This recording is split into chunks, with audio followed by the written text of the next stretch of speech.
हाय मैत्रिणींनो, आज पाहूया आपण फक्त 50 रुपयामध्ये घरच्या घरी श्रीखंड कसे बनवायचे। त्यासाठी मी इथे 1 लिटर दही घेतले आहे। ते एका कॉटनच्या कपड्यावरती टाकून त्याची अशी पोटली बांधून घ्यायची।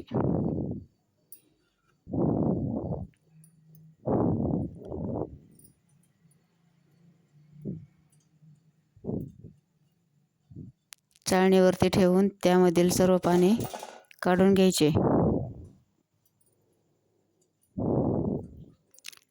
4-5 तासामध्ये त्यामधील पूर्ण पाणी निघून जाते व चक्का तयार होतो।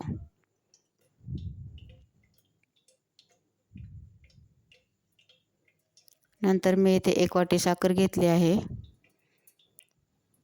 थोडीशी विलायची आणि थोडं केशर दुधामध्ये टाकून घ्यायचे। नंतर साखर आणि विलायची मिक्सरला वाटून घेतली। तयार झालेला चक्का एका पातेल्यामध्ये काढून घ्यायचा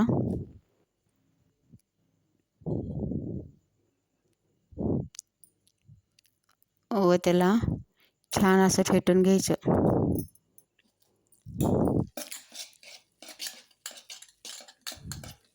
चक्का जितका जास्त छान फेटला जाईल तितकंच श्रीखंड पण मऊ छान होतं।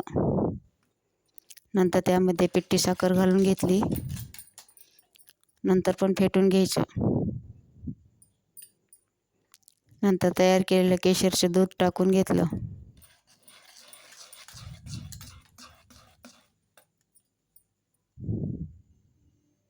नंतर काजू बदाम थोडे बारीक करून घेतले।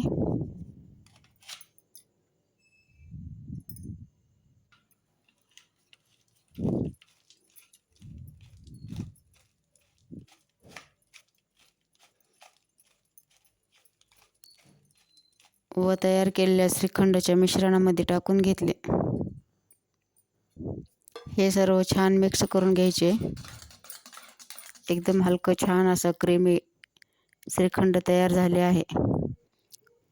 नंतर वरतून काजू बदाम आपण गार्निशिंग करून घेऊ। तयार आहे घरच्या घरी फक्त 50 रुपयामध्ये छान असं श्रीखंड। माझी ही रेसिपी कशी वाटली कमेंट करून नक्की सांगा। आवडल्यास लाईक, शेअर, सबस्क्राईब करा। व्हिडिओ पाहिल्याबद्दल धन्यवाद।